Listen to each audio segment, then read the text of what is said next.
Hello friends, welcome back again on my YouTube channel Ajay classes.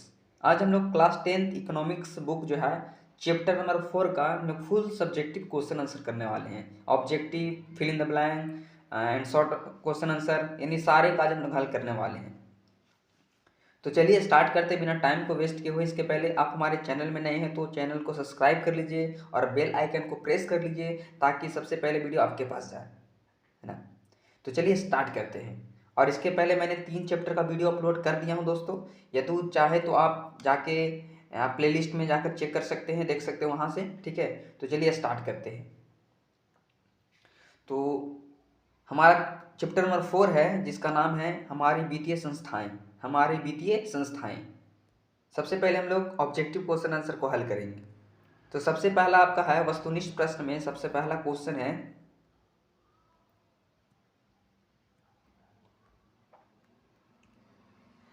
गैर संस्थागत वित्त प्रदान करने वाला सबसे लोकप्रिय साधन क्या है। गैर संस्थागत वित्त प्रदान करने वाला सबसे लोकप्रिय साधन क्या है। देसी बैंकर, महाजन, व्यापारी या सहकारी बैंक। तो इसका क्या आंसर हो जाएगा। इसका आंसर हम लोग देंगे महाजन। इसका आंसर क्या होगा, महाजन जो है गैर संस्थागत वित्त प्रदान करने वाला सबसे लोकप्रिय साधन है। प्रश्न नंबर 2, इनमें से कौन संस्थागत वित्त का साधन है। सेठ साहूकार, रिश्तेदार, व्यवसायिक बैंक या महाजन। इसका जवाब क्या हो जाएगा। इसका जवाब हो जाएगा आपका ऑप्शन सी, व्यवसायिक बैंक जो है संस्थागत वित्त का साधन है। प्रश्न संख्या 3, भारत के केंद्रीय बैंक कौन है। रिजर्व बैंक ऑफ इंडिया है, क्षेत्रीय ग्रामीण bank, state bank of India, Punjab national bank. इसका जवाब क्या हो जाएगा। इसका जवाब हो जाएगा ए, रिजर्व बैंक ऑफ इंडिया जो है भारत का केंद्रीय बैंक है। प्रश्न संख्या 4, राज्य में कार्यरत केंद्रीय सहकारी बैंक की संख्या कितनी है। राज्य में कार्यरत केंद्रीय सहकारी बैंक की संख्या कितना है। 50, 75, 35 या 25। तो इसका आंसर क्या हो जाएगा, 25 है। इसका आंसर है 25। प्रश्न संख्या 5, दीर्घकालीन ऋण प्रदान करने वाली संस्था कौन सी है। दीर्घकालीन ऋण प्रदान करने वाली संस्था कौन सी है। कृषि महाजन, भूमि विकास बैंक, प्राथमिक कृषि या साख समिति, ठीक है। या तो इनमें से कोई नहीं। तो इसका आंसर क्या हो जाएगा, ए बी सी डी। इसका आंसर क्या होगा। इसका आंसर हो जाएगा भूमि विकास बैंक। भूमि विकास बैंक हो जाएगा। प्रश्न संख्या 6, भारत की वित्तीय राजधानी यानी फाइनेंशियल कैपिटल किस शहर को कहा जाता है। भारत की वित्तीय राजधानी किस शहर को कहा जाता है। बहुत ही अच्छे ऑप्शन के साथ है दोस्तों। देखिए, मुंबई, दिल्ली, पटना या बेंगलोर। इसका जवाब क्या हो जाएगा। इसका जवाब हम लोग देंगे भारत की वित्तीय राजधानी जो है कौन सा शहर के कहा जाता है। तो इसका आंसर आपका फर्स्ट वाला यानी मुंबई को कहा जाता है। प्रश्न संख्या 7, सहकारिता प्रांतीय सरकारों का हस्तांतरित विषय कब बनी। सहकारिता प्रांतीय सरकारों को हस्तांतरित विषय कब बनी। 1929 ईस्वी को, 1919 को, 1928 को, 1914 को। तो इसका जवाब क्या हो जाएगा, बी वाला हो जाएगा, 1919 को। प्रश्न संख्या 8, देश में अभी कार्यरत क्षेत्रीय ग्रामीण बैंक की संख्या कितनी है। देश में अभी जो कार्यरत क्षेत्रीय बैंक है उनकी संख्या कितनी है। 190, 192, 199 या 196। इसका जवाब हो जाएगा आपका 196, डी ऑप्शन। प्रश्न संख्या 9, जो हमारा ऑब्जेक्टिव का आखिरी प्रश्न है,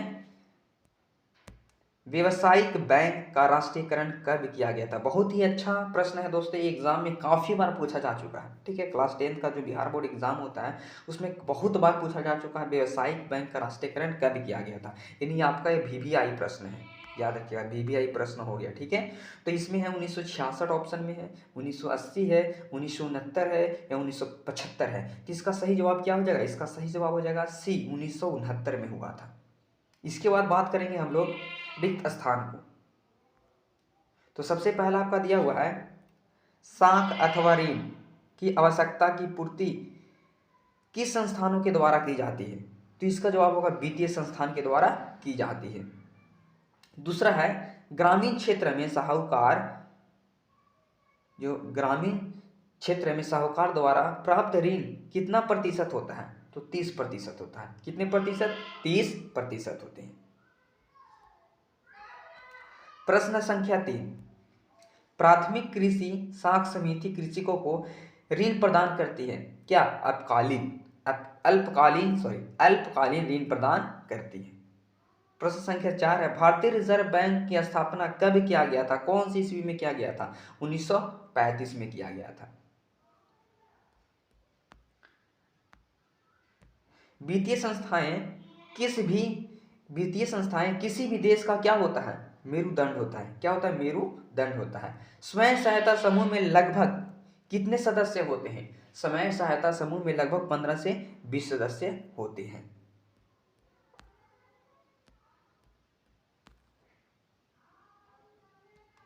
SHG में बचत और ऋण संबंधित अधिकार निर्णय कौन लेते हैं? समूह के सदस्य लेते हैं। कौन लेते हैं? समूह के सदस्य लेते हैं।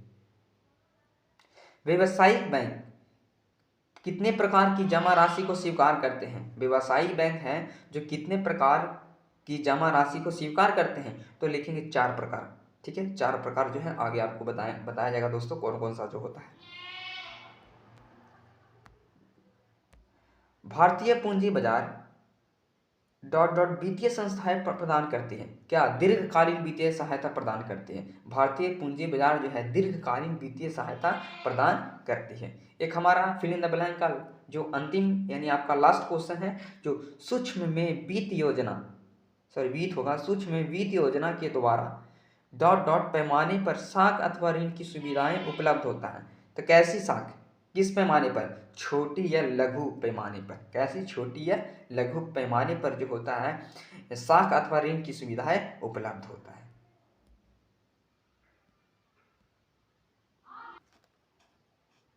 इसके बाद हम लोग बात करने वाले हैं लघु उत्तरीय प्रश्न, शॉर्ट क्वेश्चन आंसर। सबसे पहला हमारा क्वेश्चन है वित्तीय संस्थान से आप क्या समझते हैं? वित्तीय संस्थान से आप क्या समझते हैं? इसका जवाब लिखेंगे हम लोग, आंसर लिखेंगे हमारे देश की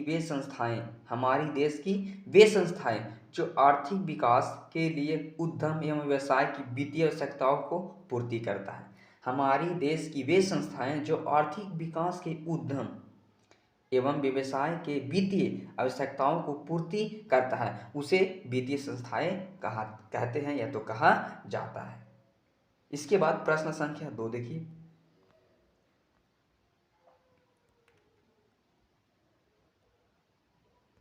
प्रश्न संख्या 2 है राज्य की वित्तीय संस्थान को कितने भागों में बांटा जाता है? संक्षिप्त वर्णन करें। राज्य की वित्तीय संस्थान को कितने भागों में बांटा जाता है? संक्षिप्त वर्णन करें। तो इसका जवाब लिखेंगे राज्य के वित्तीय संस्थान को 2 भागों में बांटा गया है। कितने भागों में? 2 भागों में बांटा गया है।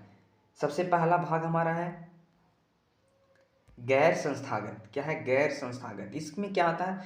इसके अंतर्गत सेठ साहूकार आते हैं, महाजन आते हैं, व्यापारी रिश्तेदार की पूर्ति करते हैं।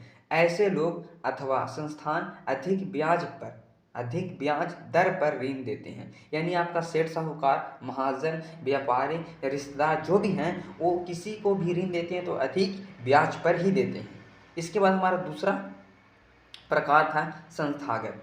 तो इसमें लिखेंगे संस्थागत में क्या होता है? इसके अंतर्गत सहकारी बैंक, प्राथमिक सहकारी समिति, भूमि विकास बैंक, क्षेत्रीय ग्रामीण बैंक आते हैं। ऐसे संस्थान कम ब्याज पर दर ऋण देती है। ठीक है, यानी आपका जो हो गया सहकारी बैंक, प्राथमिक सहकारी समिति, भूमि विकास बैंक, क्षेत्रीय ग्रामीण बैंक, ऐसे जो संस्थान है वो कम ब्याज पर ऋण प्रदान करती है। प्रश्न संख्या 3 देखिए दोस्तों। प्रश्न संख्या 3 में है किसानों को साख अथवा ऋण की आवश्यकता क्यों होती है? किसानों को साख अथवा ऋण की आवश्यकता क्यों पड़ती है, क्यों होती है? इसका आंसर लिखेंगे हम जानते हैं कि हमारे यहाँ अधिकांश किसान छोटे या सीमांत किसान की श्रेणी में आते हैं। क्या जानते हैं? हम जानते हैं कि हमारे यहाँ अधिकांश किसान छोटे या सीमांत किसान की श्रेणी में आते हैं, जिनके पास आय की कमी है तथा वे अपना बचत नहीं के बराबर कर पाते हैं इसके बाद हम लोग क्या लिखेंगे, जिस कारण कृषि एवं उससे संबंधित उद्योग में अपेक्षित निवेश नहीं कर पाते हैं तथा किसान को कृषि के लिए साख अथवा ऋण की आवश्यकता होती है ना दोस्तों, समझ में आया। इसके बाद प्रश्न संख्या 4 की बात करें।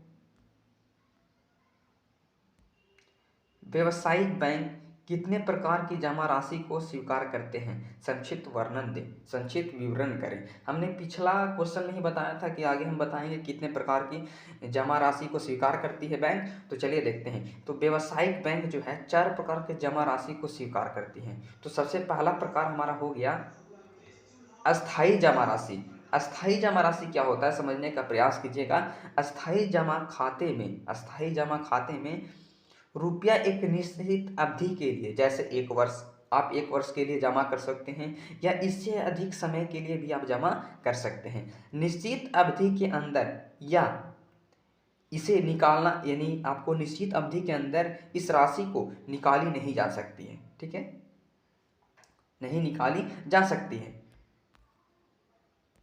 इस प्रकार के जमा को अस्थायी जमा कहते हैं। जमा की गई राशि पर बैंक आकर्षक ब्याज देता है, यानी इस बैंक में, यानी आपका जो कौन सा बैंक हो गया, आपका हो गया अस्थायी जमा राशि में क्या होता है कि जो हम पैसा जमा करते हैं वो किसी निश्चित समय के लिए, 1 वर्ष हो गया, उससे अधिक वर्ष के लिए हो गया, और हम इसके पहले पैसा नहीं निकाल सकते, और बैंक जो है बहुत ज़्यादा से ज़्यादा क्या देता है, इनको इंटरेस्ट देता है, इस पर ब्याज देता है। हमारा दूसरा राशि क्या हो गया, दूसरा जमा चालू जमा हो गया। क्या हो गया, चालू जमा। चालू जमा में क्या होता है, चालू जमा खाते में रुपया जमा करने वाले अपने इच्छा अनुसार जब चाहे रुपया जमा कर सकते हैं और जब चाहे रुपया निकाल सकते हैं। जैसे हम लोग का खाता होता है सिंपल खाता, ठीक है, जनरल खाता, इसमें किसी प्रकार का प्रतिबंध नहीं रहता है। इसे मांग जमा भी कहते हैं। इसके बाद देखिए, यह जमा बड़े बड़े व्यापारियों एवं बड़े बड़े संस्थाओं के लिए विशेष रूप से सुविधाजनक माने जाते हैं। इस जमा में क्या होता है कि आप जब चाहे पैसा जमा कर सकते हैं और जब चाहे पैसा निकाल सकते हैं। इसमें किसी तरह का कोई रुकावट नहीं होता है, ठीक है। और ये जो जमा है ये सबसे बेहतर जो होता है व्यापारियों के लिए होता है और संस्थाओं को चलाने के लिए सुविधाजनक माना जाता है। तीसरा जमा क्या है, संचयी जमा।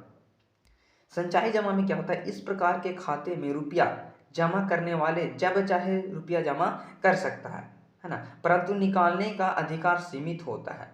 वह जमा राशि को एक निश्चित रकम के अधिक नहीं हो सकता है। आपको जमा करना है तो एक आपको फिक्स रकम करना होगा कि हम इतना ही जमा कर सकते हैं, और निकाला नहीं जाएगा, उसका एक सीमित समय होता है निकालने के लिए। आप चाहे तो जब भी जमा करना है तो कर सकते हैं, लेकिन निकालने के लिए एक समय होता है, एक निश्चित होता है, जैसे साल हो गया, 6 महीना हो गया, 2 साल हो गया, उसके अंदर आप नहीं निकाल सकते।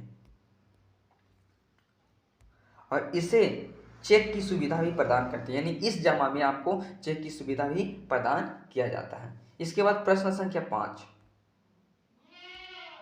सहकारिता से आप क्या समझते हैं, इसका जवाब लिखेंगे। सहकारिता का शाब्दिक अर्थ होता है एक साथ मिलजुल कर कार्य करना।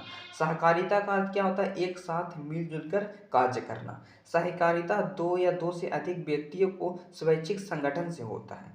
2 या 2 से अधिक स्वैच्छिक व्यक्तियों के स्वैच्छिक संगठन से होता है, जिसमें शामिल लोग एक समान आर्थिक उद्देश्यों को प्राप्ति के लिए मिलजुल कर कार्य करते हैं। इसके बाद प्रश्न संख्या 6 देखिए दोस्तों, स्वयं सहायता समूह से आप क्या समझते हैं। तो इसका जवाब लिखेंगे, स्वयं सहायता समूह ग्रामीण क्षेत्रों में 15 से 20, याद रखिएगा 15 से 20 व्यक्तियों, खासकर महिलाओं का एक समूह है जो अपनी बचत तथा बैंकों से लघु ऋण लेकर, यानी छोटा छोटा ऋण लेकर अपने सदस्यों को पारिवारिक जरूरतों को पूरा करते हैं तथा ग्रामीण विकास एवं महिला सशक्तिकरण में योगदान भी देते हैं। वैसे समूह को क्या कहते हैं, समूह को स्वयं सहायता समूह कहते हैं। प्रश्न संख्या 7, भारत में सहकारिता की शुरुआत किस प्रकार से हुई, संक्षिप्त वर्णन दे। तो इसकी शुरुआत कैसे हुआ, किस प्रकार से हुआ, उसके बारे में जानना है। तो दोस्तों लिखेंगे भारत में सहकारिता की शुरुआत सर्वप्रथम 1904 में हुआ था, एक सहकारिता साख समिति विधान द्वारा। एक सहकारिता साख समिति विधान द्वारा किया गया था। इन्होंने पारित होने के साथ हुई, यानी कि आपका सहकारिता साख समिति विधान पारित होने के साथ इसकी शुरुआत हुई। इसमें सुधार के लिए 1912 ईस्वी में एक और अधिनियम बनाया गया। इसमें सुधार के लिए 1912 ईस्वी में एक और अधिनियम बनाया गया। अंततः 1914 ईस्वी में मैकलेन समिति नियुक्त की गई। कौन सा समिति? मैकलेन। ये भी आपका इंपॉर्टेंट है फ्रेंड्स, याद कर लीजिएगा।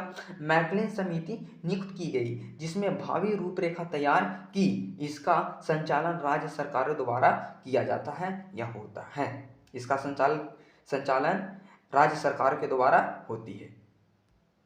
एक हमारा लास्ट प्रश्न है, तो इसके बाद है क्या, सूक्ष्म वित्त योजना की परिभाषित करें। सूक्ष्म वित्त योजनाओं को परिभाषित करें। इसका आंसर क्या लिखेंगे? वैसे वित्तीय संस्थाएं जो गरीब एवं जरूरतमंद लोगों को समाज सेवी संस्था के माध्यम से छोटे पैमाने पर या एवं कम ब्याज पर ऋण प्रदान करता है, उसे सूक्ष्म वित्तीय संस्था कहते हैं। वैसा वित्तीय संस्था जो गरीब एवं जरूरतमंद लोगों को समाज सेवी संस्था के माध्यम से छोटे पैमाने एवं कम ब्याज दर पर ऋण प्रदान करता है, उसे सूक्ष्म वित्तीय संस्था कहते हैं।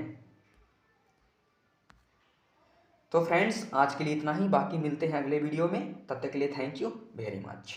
और वीडियो को लाइक शेयर सब्सक्राइब करना बिल्कुल मत भूलिएगा। Thank you very much.